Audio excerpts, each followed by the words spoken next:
Hey guys, welcome back. It's Beth here with Aging Care Solutions, offering both professional guidance and personal experience for caregivers, family members, seniors who are all traveling and navigating the care journey.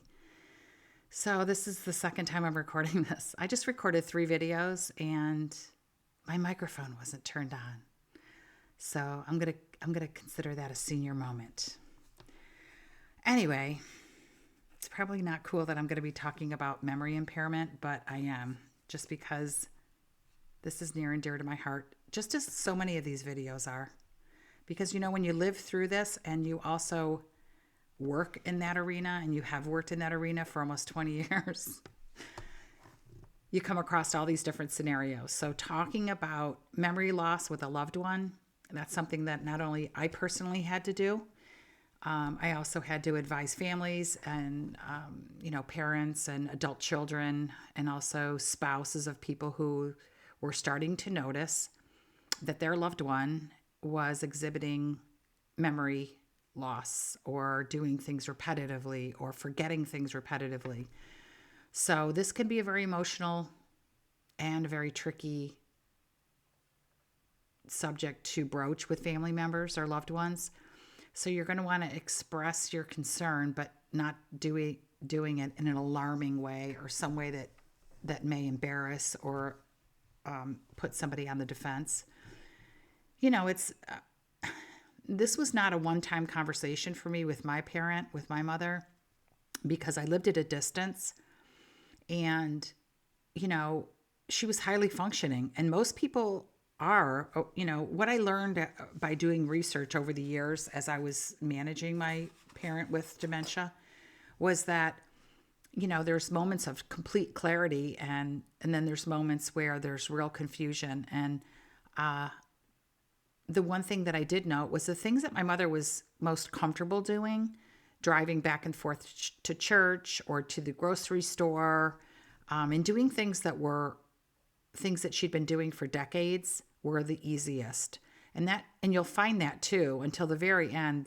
The things that we learned first, dressing ourselves, doing things that were automatic to us, like, washing our hands, toileting ourselves, dressing ourselves. Those were all things that we learned as a child. So if the experiences that we learned early, those are the ones that stay with us the longest. So anyway, I think choosing the right time to broach this and have this conversation is going to be, it's going to be important. I would do it with a gentle approach and respectful, which most people are going to do that. I would say over the years, working with different families, and also myself, there were times when I was so frustrated. But then I really learned that, oh my God, I hope I'm not going to cry. But over time, I realized, if she remembered, she wouldn't keep repeating herself. So if she's going to ask me the same thing or talk about the same thing, it's because she doesn't remember that she just mentioned it. So for me to keep reminding her that she was failing, that she was, just to get frustrated about it, I just decided I wasn't going to do it. And also because most of the time when I first moved my mother here to Maryland, and we started looking for assisted livings, and it took us almost a year by the time she did get moved in, because she was put onto a wait list,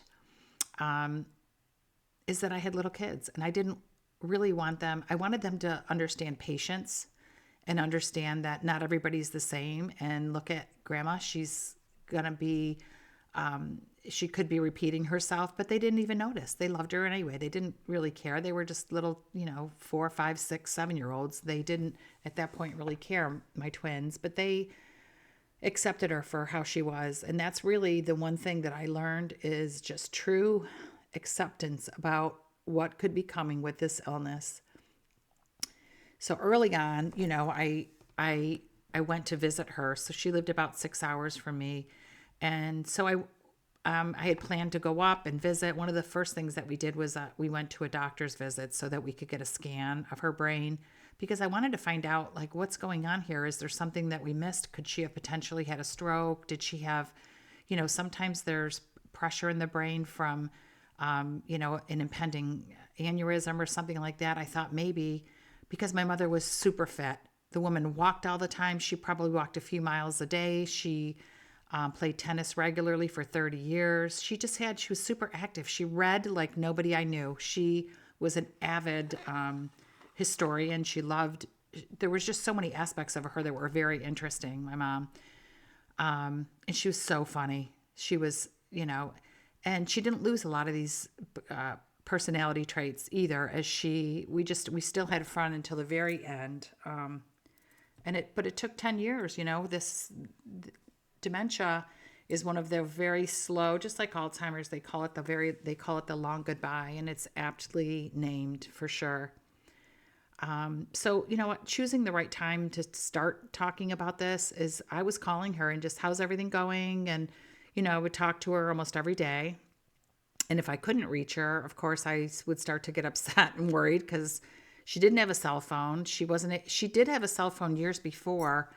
When I started thinking about this, she had trouble with certain things. She bought a beautiful brand new computer system and all the bells and whistles, speakers and the whole nine. And she had real trouble managing that. She actually hired the Geek Squad to come out and train her and logging in and passwords and doing this and doing that. And I'm telling you, it sat there. I knew she actually gave it to us when we moved because she just couldn't use it. She stopped using her cell phone. So there was a lot of indicators that, were starting to all fall into place.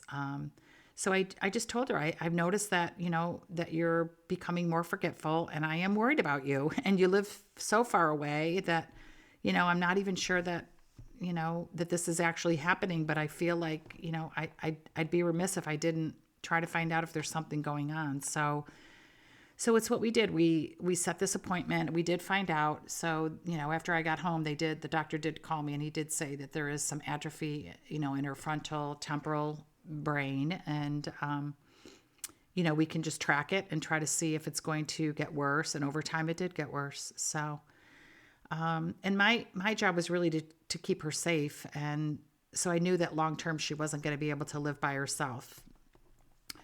So basically, trying to mention and review things with her, I tried not to do that a lot. I didn't want to keep pointing out to her that her memory was starting to go because I just didn't feel like it was going to make her feel any better. And if there was nothing we could do about it, why would I keep reminding her?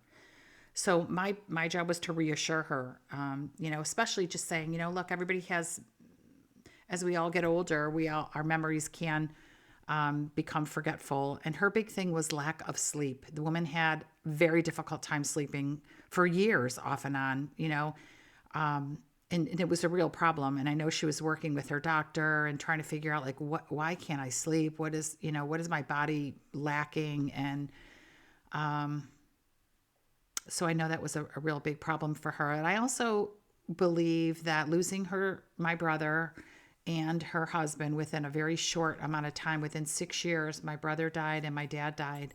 And I really wondered about depression as an underlying condition that could have attributed to this, as well as, not sleeping well. And, I don't know. I really don't know. But I wanted to let her know that I was there for her, that we were a team going forward with this, to really let her know that I was here for her, even though she lived a distance. It didn't seem like that because I talked to her so frequently. But I just wanted her, and I told her, I said, I'd love for you to stay independent for as long as you possibly can. So that was in 2008. And by 2010, when my grandmother died, her mom, that was the window that I needed to help move her. I was there for 10 days because my grandmother had a fall and had to go through surgery. And the surgeon called me. He said, I've been trying to communicate with your mother and you are the dual power of attorney. And I need to have somebody that understands why I'm calling. And so I knew then she was not going to be able to live by herself. So after 10 days, my grandmother did not come out of that anesthesia, and that was my window to move my mother here. Now, she stayed there for January, February, March, April. Late January, my grandmother died. By May, the first week of May, I was moving my mother. So it was only a matter of maybe 16 weeks or 18 weeks that I packed up what she was going to need for her assisted living or to put into storage, and left everything else in the house, called an auction house, had them come out and do a master list of all the contents that could be sold or repurposed. And I moved my mother to Maryland. I had to establish all new doctors, which in a way was okay because I was going to be able to go on all those appointments with her. Now, when she did move into assisted living, we were able to have a lot of support there. There was physicians on campus and things like that. But I noticed before we even moved her that she was highly resistant to the idea. She did not want to leave. She did not want to leave her home. That was her sense of security. She'd lived there. Her and my dad, it was their first home together. And I think she lived there 50 years. So it was really to move her from there. I know how upsetting it was. And it was upsetting for me too, because I grew up in that home and we all had such good memories. And, over time she forgot about it, but still it was really, I knew it was going to be very challenging for me to move her. But, I tried not to push her. I tried not to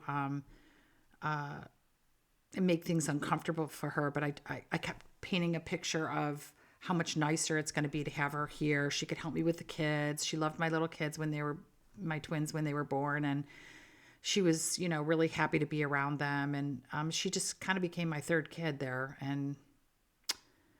But anyway, just, preparing her and following up with her on the regular, and also for you to follow up with your loved one on the regular until you know that they are unsafe to live alone. My suggestion is that you keep this conversation open, and that you check on them frequently. You might even they might even suggest yes, I guess I could have someone drive me eventually. So if it becomes, if they're living alone and there aren't resources, maybe they're in their own single family home or single area where it's highly independent there, and there aren't outside resources, you might consider putting some things in place, like a geriatric care manager to visit, or setting up appointments regularly so that they are visited by professionals who can see how they're doing, see how they're keeping their living space, and if they, can act as your ears and eyes while you're following up with that person and trying to oversee them, whether it's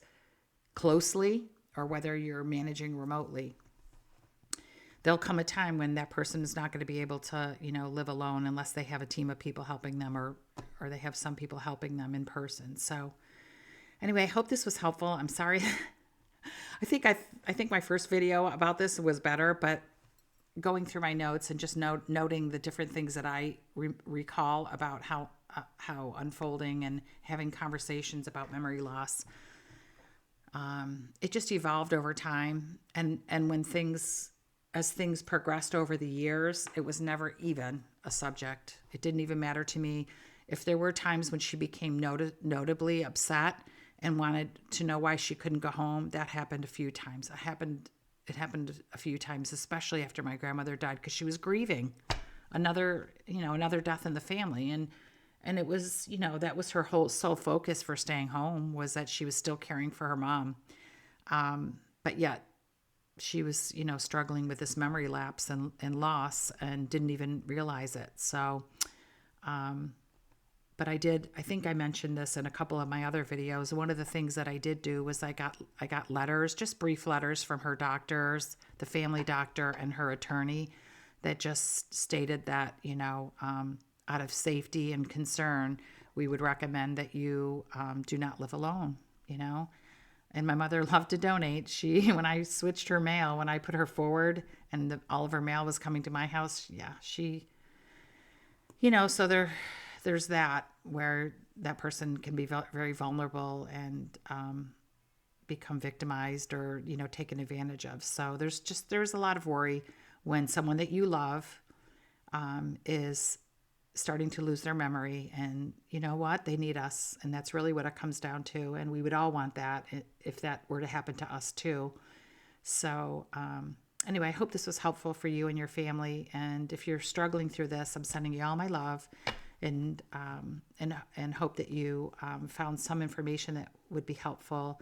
I am doing consultations, so if there's specific to your needs, if you want to talk privately, I'm going to be putting my email address and everything in, so you could send me an email and we can connect either by Zoom or over the phone. All right. I hope this is helpful for you. Wish you all the best on this care journey with your family members and your loved ones. I'll see you at the next video.